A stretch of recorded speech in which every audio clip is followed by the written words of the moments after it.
UP board class 10th में पढ़ने वाले सभी स्टूडेंट्स, आप सभी का स्वागत है हमारे YouTube channel pal my knowledge to you में। अगर आपने चैनल को अभी तक सब्सक्राइब नहीं किया है तो ज़रूर करें एंड नए वीडियोस की नोटिफिकेशन सबसे पहले पाने के लिए बेल आइकन को ज़रूर प्रेस करें। सो इस वीडियो में आप देख रहे हैं संस्कृत गद्य भारती का पंचमः पाठ, इसका नाम है विश्व कवि ही कवि रविंद्रनाथ, यानी कि विश्व कवि रविंद्रनाथ टैगोर। और ये इस चैप्टर का दूसरा पार्ट है। आप इस चैप्टर के सभी पार्ट देख सकते हैं हमारे चैनल के प्लेलिस्ट से। सो चलिए शुरू करते हैं यहाँ से। रविंद्रनाथस्य जन्म कलिकाता नगरे एकषष्ट्यधिकाष्टादशशततमे ख्रीष्टाब्दे मई मासस्य सप्तमे दिवसे अभवत्। यानी कि रविंद्रनाथ का जन्म कलकत्ता शहर के या कलकत्ता नगर में एक षष्ट अधिका यानी कि एक षष्टी यानी कि 61 होता है, और अष्टादश शततमे यानी कि 1861 ईस्वी में ख्रीष्टाब्द यानी कि ईस्वी में मई महीने के 7 तारीख को हुआ था। अस्य जनकः देवेंद्रनाथः जननी शारदा देवी चास्ताम, यानी कि इनके पिता देवेंद्रनाथ और माता शारदा देवी थीं। रवीन्द्रस्य जन्म एकस्मिन् सम्भ्रान्ते समृद्धे ब्राह्मणकुले जातम्, यानी कि रविंद्रनाथ का जन्म एक संभ्रांत और समृद्ध ब्राह्मण कुल में हुआ था या ब्राह्मण परिवार में हुआ था। यस्य सविधि अचला विशाला संपत्ति राशित। यस्य सविधि यानी कि उनके पास, अचला यानी कि अचल विशाल संपत्ति थी। संपत्ति ही प्लस आसित यानी कि संपत्ति थी, यानी कि अचल और विशाल संपत्ति थी। अतो भृत्य बहुलम भृत्यैः परिपुष्टम संरक्षितम जीवनम बंधनपूर्णम अभवत्। अतो यानी कि इसलिए, भृत्य बहुलम यानी कि भृत्य यानी कि नौकर होता है, और बहुलम यानी कि अधिकता, यानी कि इसलिए नौकरों की अधिकता से पूर्ण, सेवकों से नौकरों से परिपुष्ट, संरक्षितम यानी कि संरक्षित या परिपुष्ट किए गए, जीवनम यानी कि जीवन को, बंधन पूर्णमन यानी कि बंधन पूर्ण, और अनुभवत यानी कि अनुभव किया। अतः स्वच्छंद विचरणाय क्रीडनाय सुलभोय अवकाशः नासीत् तेन मनः खिन्नमेवास्त। इसलिए स्वच्छंद विचरण के लिए, क्रीडनाय खेलने के लिए, सुलभ अवकाशः यानी कि सुलभ अवकाश, सुलभ यानी कि उचित, अवकाश यानी कि इच्छित समय, नासित तेन, तेन यानी कि उनके पास नहीं था, न प्लस आसित यानी कि उनके पास उचित समय नहीं था, तेन यानी कि जिससे उनका मन खिन्न मेवास्त यानी कि खिन्न यानी कि दुखी होता है, तो दुखी रहता था। वैभावशाली भवनस्य पृष्ठभागे एकम कमनीयम सरह आसीत्। वैभवशाली भवन से यानी कि वैभवपूर्ण भवन के पृष्ठभागे यानी कि पिछले भाग में, एकम यानी कि एक, कमनीयम यानी कि सुंदर, सरह यानी कि सरोवर या तालाब, आसित यानी कि था, यानी कि वैभव से पूर्ण भवन के पिछले भाग में एक सुंदर सरोवर या तालाब था। यस दक्षिण तटे नारिकेल तरुणाम पंक्ति राजते स्म, जिसके दक्षिणी तट पर या दक्षिणी किनारे पर नारिकेल यानी कि नारियल के वृक्षों की पंक्ति राजते स्म यानी कि सुशोभित थी। पूर्वस्मिन् तटे जटिल तपस्वी इव महान जीर्णः पुरातनः एक वट वृक्षो अनेक शाखा संपन्नौ अंतरिक्षं परिमातुमिव समुद्यतः आसीत्। पूर्वस्मिन् यानी कि इसके पूर्वी तट पर या पूर्व के किनारे पर, जटिल तपस्वी यानी कि जटाधारी तपस्वी के समान, महान जीर्णा यानी कि बहुत पुराना या पुराना, प्राचीन एक वट वृक्ष, अनेक शाखाओं से संपन्न वह वृक्ष, मानो अंतरिक्षम यानी कि अंतरिक्ष या आकाश को, परिमातुमेव यानी कि मापने के लिए, समुद्यतः आसीत यानी कि तैयार था। समुद्यतः यानी कि तैयार होना होता है, और आसीत यानी कि था, यानी कि मापने के लिए तैयार था। भवनस्य वातायने समुपविष्टः बालकः दृश्यमिदं दर्शयि दर्शयि परां मुदमलभत्। भवनस्य वातायने यानी कि खिड़की में, भवन की खिड़की में समुपविष्ट यानी कि बैठा हुआ बालक, दृश्यमिदं यानी कि यह दृश्य या इस दृश्य को, दर्शी दर्शी यानी कि देख देख कर, पराम यानी कि अत्यंत, मुदम अनुभवत यानी कि प्रसन्नता प्राप्त करता था, यानी कि बहुत प्रसन्न होता था। कहाँ पर बैठकर? भवन की खिड़की पर बैठकर वह बालक यह दृश्य देख देख कर बहुत प्रसन्न होता था। अस्मिन्नेव सरसि तत्रत्याः निवासिनः यथासमयं स्नातुमागत्य स्नानं च कृत्वा यान्ति स्म। अस्मिन्नेव यानी कि यहीं से, या इसी सरोवर में, तत्रत्या यानी कि वहाँ के, निवासिनः यानी कि निवासी, यथा समयम यानी कि समय अनुसार, समय के अनुसार, स्नातुमागत्य यानी कि स्नान करने के लिए आते, च यानी कि और, स्नानः यानी कि स्नान करके, कृत्वा यानी कि करके, जानती स्म यानी कि जाते थे, यानी कि और स्नान करके जाते थे, यानी कि समय के अनुसार स्नान करने आते थे और स्नान करके जाते थे। तेषां परिधानानि विविधाः क्रियाश्च दृष्ट्वा बालः किंचित कालं प्रसन्नः अजायत।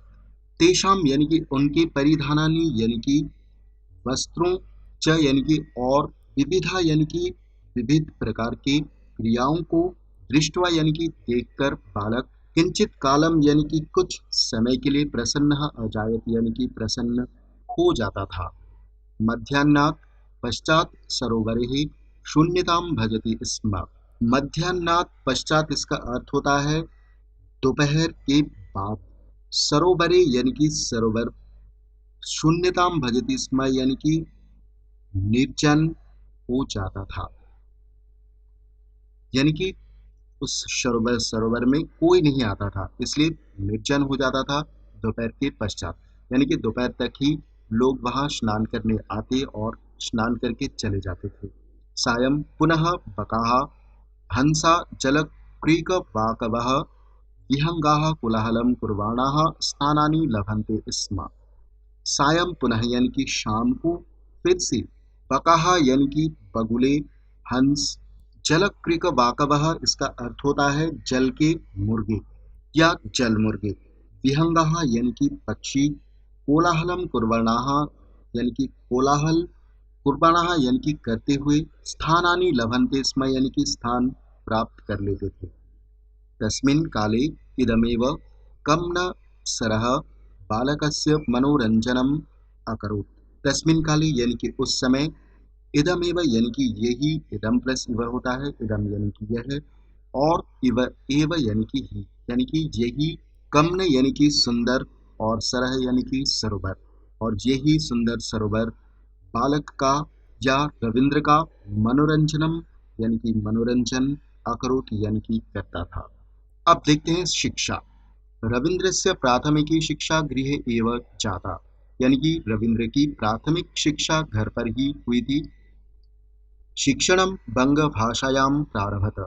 शिक्षा यानी कि पढ़ाई बंगला भाषा में ही प्रारंभ हुई। प्रारंभिक विज्ञानम संस्कृतम गणितमिति त्रयो पाठ्य विषयाः अभूवन्। यानी कि प्रारंभिक विज्ञान, प्रारंभ में यानी कि शुरू में, विज्ञान, संस्कृत और गणित, ये तीन त्रयो यानी कि तीन पाठ्य विषयाः अभूवन् यानी कि पाठ्य विषय थे। प्रारंभिक गृह शिक्षायां समाप्तायां बालकः उत्तर कलिकाता नगरस्य ओरिएंटल सेमिनार विद्यालये प्रवेशम् अलभत। प्रारंभिक गृह शिक्षा समाप्त करके या समाप्त होने पर बालक उत्तरी कलकत्ता नगर के ओरिएंटल सेमिनार कॉलेज विद्यालय में प्रवेश किया। तदनंतरम यानी कि उसके बाद नॉर्मल विद्यालयम गतवान परम कुत्रापि मनो न रमते स्म। इसके बाद नॉर्मल विद्यालय में गया, लेकिन कुत्रापि यानी कि कहीं भी, मन न रमते स्म यानी कि मन नहीं लगता था, सर्वत्र अध्यापकानां स्वेच्छाचरणं सहपाठिनां तुच्छारुचिः अप्रियान् स्वभावांश्च विलोक्य मनो न रमे। सर्वत्र यानी कि सब जगह अध्यापकानाम यानी कि अध्यापकों की स्वेच्छाचरण सहपाठियों की तुच्छारुचि ही यानी कि तुच्छ इच्छाओं और अप्रियान यानी कि बुरे स्वभावांश यानी कि स्वभावों च यानी कि और होता है और बुरे स्वभावों को विलोक यानी कि देखकर मन नहीं लगता था। मनोना रमे यानी कि मन नहीं लगा। अतः शून्यायां घटिकायां मध्यावकाशेऽपि च एकांतिकं जीवनं बालकाय रोचते स्म। इसलिए अतः यानी कि इसलिए होता है, इसलिए शून्यायां घटिकायां यानी कि खाली घंटे च यानी कि और मध्य अवकाश में भी बालक को एकांतिक यानी कि एकांत का जीवन बालकाय यानी कि बालक को रोचते स्म यानी कि अच्छा लगता था।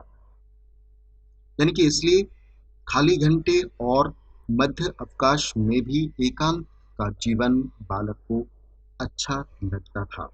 बालकस्य मनः विद्यालयेषु न रमते इति विचिन्त्य जनको देवेन्द्रनाथः त्रिसप्तत्यधिकाष्टादशशततमे ख्रीष्टाब्दे सुनुरूपनयनसंस्कारं विधाय तं स्वेन सार्धमेव हिमालयम् अनयत्। बालक का मन विद्यालय में नहीं लगता था। ऐसा विचार करके पिता देवेंद्रनाथ ने त्रिसप्त्यधिक यानी कि 73 और अष्टादशशततमे यानी कि 1873 ईस्वी में ख्रीष्टाब्द यानी कि ईस्वी में होता है सुनोह यानी कि पुत्र का या बेटे का उपनयन संस्कारम यानी कि उपनयन संस्कार विधाय यानी कि करा के तम यानी कि उसे स्वयं यानी कि अपने साथ ही सार्धमेव यानी कि साथ ही अपने साथ ही हिमालयम अनयत यानी कि हिमालय पर ले गए। तत्र पितुः संपर्केण बालकस्य मनः स्वच्छताम अभजत। वहाँ पिता के संपर्क से बालक का मन स्वच्छताम यानी कि स्वस्थ और अभजत यानी कि हो गया। यानी कि जब वो पिता के साथ हिमालय गए तब उनके संपर्क में अपने पिता के संपर्क में आने से उस बालक का यानी कि रविंद्र का मन स्वस्थ हो गया। तत्रत्यस्य भवनस्य पृष्ठभागे हिमाच्छादिताः पर्वतश्रेणयः आसन्।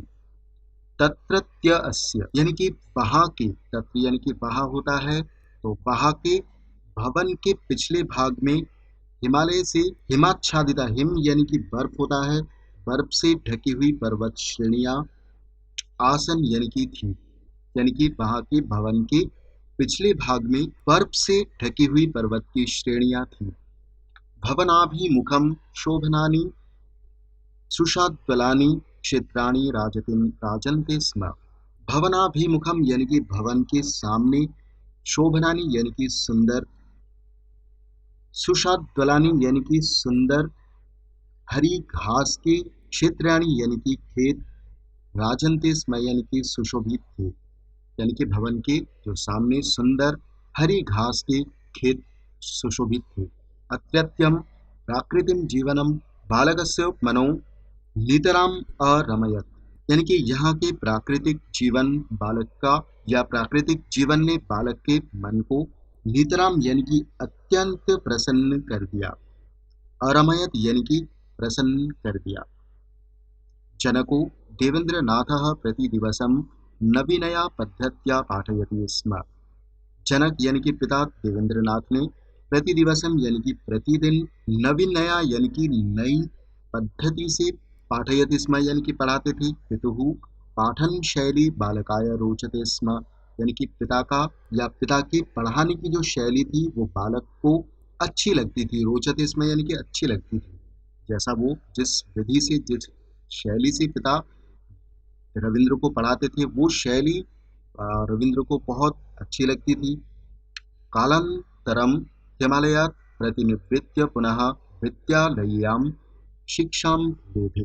कालानंतरम यानी कि कुछ समय पश्चात हिमालय से प्रतिनिवृत्य यानी कि लौटकर पुनः यानी कि फिर विद्यालयाम यानी कि विद्यालयी शिक्षा लेभे यानी कि प्राप्त की। यानी कि कुछ समय बाद जब वो हिमालय से लौटे तब फिर से उन्होंने विद्यालयी शिक्षा प्राप्त की। पहले तो उनका मन विद्यालय में नहीं लगता था।